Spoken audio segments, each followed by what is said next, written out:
गंगापुर नाम का एक छोटा सा गांव था जो सदियों पुराने एक रहस्यमय हवेली के साए में जीता था। गांव के ठीक किनारे बनी वह हवेली असल में किसी जमाने में एक भव्य शिव मंदिर हुआ करती थी। दिन के उजाले में तो लोग दूर से हाथ जोड़ लेते, पर जैसे ही सूरज डूबता गांव के गलियारों में मौत सा सन्नाटा छा जाता। कोई भी उस हवेली की परछाई तक में कदम रखने की हिम्मत नहीं करता था, क्योंकि जैसे ही रात होती हवेली के अंदर से एक अजीब सी गूंज आती, कभी धीमी तो कभी तेज घंटियों की आवाज, और उसके साथ ही किसी औरत की डरावनी रूह। गांव के बुजुर्गों ने सख्त हिदायत दे रखी थी, उस हवेली में मत जाना, रात को वहां खतरा है। जिसने भी उन घंटियों की धुन और चीख सुनी है वह कभी वापस नहीं लौटा। लेकिन डर के बावजूद गांव की पंचायत ने फैसला किया कि हवेली की रखवाली जरूरी है, ताकि कोई चोर लुटेरा वहां की पुरानी मूर्तियों को नुकसान न पहुंचाए। उसी गांव में किशन नाम का एक गरीब किसान और स्वभाव से बहादुर आदमी रहता था। उसका घर गरीबी से टूट चुका था।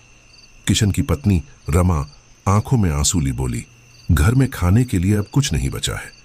मैं सुबह से बच्चों को सिर्फ पानी पिला रही हूं। किशन उदास होकर सिर झुका लेता, हाँ मैं जानता हूं, मेरी रातों की नींद उड़ चुकी है। खेत में फसल सूख गई और कहीं मजदूरी भी नहीं मिल रही, अब क्या करेंगे। रमा ने फिर से रसोई की तरफ देखा। रसोई में न तो आटा है न ही दाल। कल बच्चे क्या खाएंगे? किशन ने हिम्मत बटोरते हुए कहा, तू चिंता मत कर रमा, कल सुबह ही मैं गांव के सबसे अमीर चौधरी बलदेव सिंह के पास काम मांगने जाऊंगा। जो भी मजदूरी मिलेगी उससे सबसे पहले हमारे घर का चूल्हा जलेगा। बस भगवान करे बच्चों को भूखा न सोना पड़े। जब तक मैं हूं तुझे और बच्चों को भूखा नहीं रहने दूंगा, चाहे दिन रात खून पसीना बहाना पड़े। अगली सुबह सूरज निकलने से पहले ही थका हारा किशन हिम्मत जुटाकर चौधरी बलदेव सिंह के खेत पर पहुंचता है। बोल, इतनी सुबह क्यों आ गया? चौधरी ने अकड़ कर पूछा। किशन ने हाथ जोड़ लिए। चौधरी जी, घर में खाने को कुछ भी नहीं है, बच्चे भूखे हैं, अगर आप चाहें तो मुझे अपने खेत पर काम दे दीजिए। चौधरी बलदेव सिंह ठहाका मारकर हंसा। हाँ काम तो है, लेकिन मेहनत करनी पड़ेगी। सुबह से शाम तक खेत में बैल की तरह जुतना होगा। चौधरी जी, मैं मेहनत से पीछे नहीं हटूंगा, बस मजदूरी के पैसे से घर का चूल्हा जल जाए, किशन ने विनती की।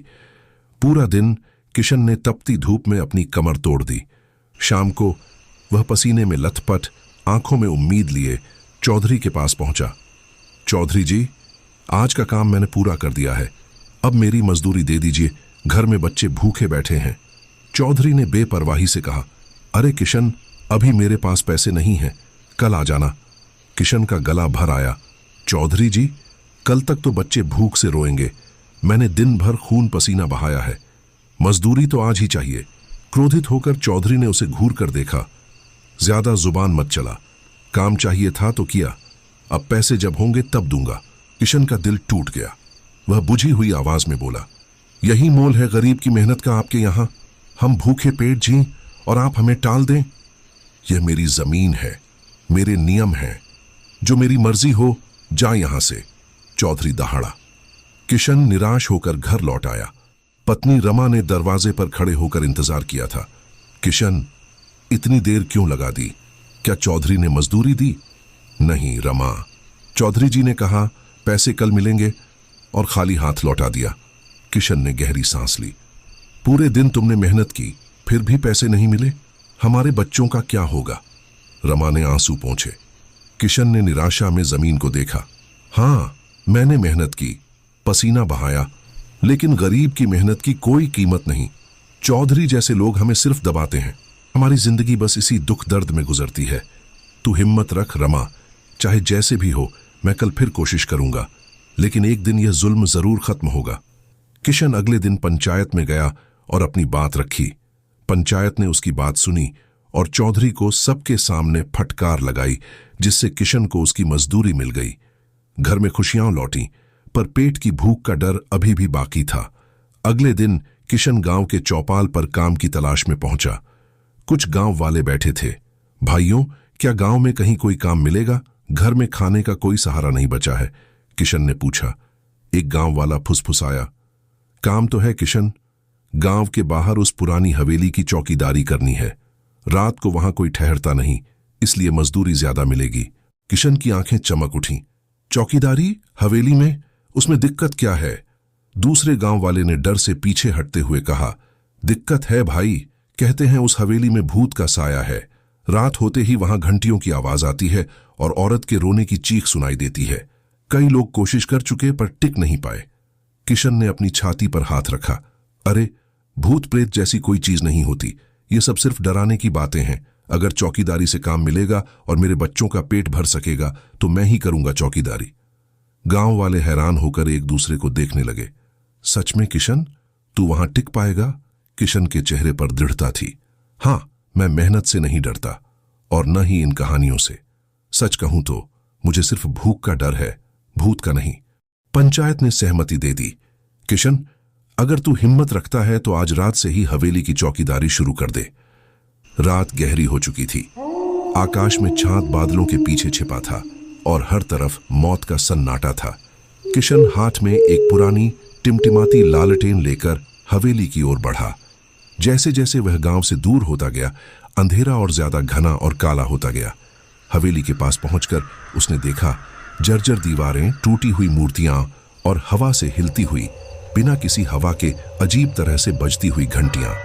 चारों ओर घना और भयावह अंधेरा था।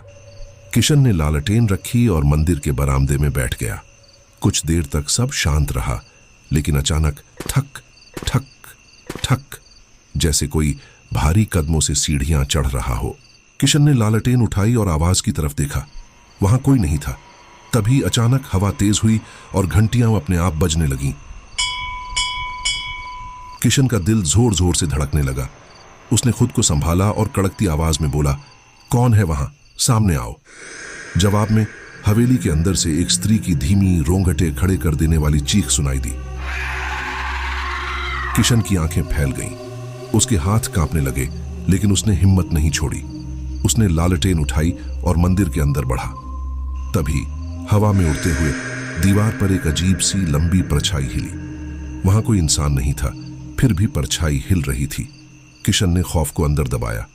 उसे यकीन हो गया, इस हवेली में कुछ तो भयानक रहस्य है। उसने डरते डरते हवेली की तलाशी शुरू की। एक पुराने बंद कमरे में उसे कुछ राख मिली और एक पत्थर की शिला पर लिखा हुआ था, इस मंदिर की पुजारिन मोहिनी को धोखे से यहीं जिंदा जलाया गया था। किशन कांपते हुए बोला, सच है। तभी आधी रात की अचानक ठंडी हवा का एक झोंका आया और सामने से सफेद साड़ी में लिपटी एक स्त्री हवा में तैरती हुई दिखाई दी। उसकी आंखें लाल थीं और उसके पैर जमीन से ऊपर थे। स्त्री की गूंजती हुई आवाज कमरे में गूंजी, तुम्हें यहां नहीं रहना चाहिए, यह मेरा स्थान है। किशन की आवाज गले में ही फंस गई। तुम कौन हो? स्त्री की चीख अब और तेज थी। मैं इस मंदिर की पुजारिन हूं। मुझे यहीं जिंदा जलाया गया था और अब मेरी आत्मा कभी शांति नहीं पाएगी। और वह चीखते हुए किशन की तरफ बढ़ी। पूरा मंदिर जोर से हिलने लगा।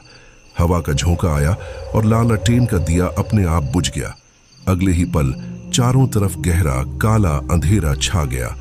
किशन ने जोर से चीखा और उसी अंधेरे में हमेशा के लिए गायब हो गया। सुबह हुई तो गांव वाले हवेली पहुंचे। चौकीदार किशन कहीं नहीं मिला। बस उसकी फटी हुई चप्पल और एक चादर का टुकड़ा वहां पड़ा था। कहते हैं आज भी जो रात को उस भयावह हवेली में जाता है वह कभी वापस नहीं आता।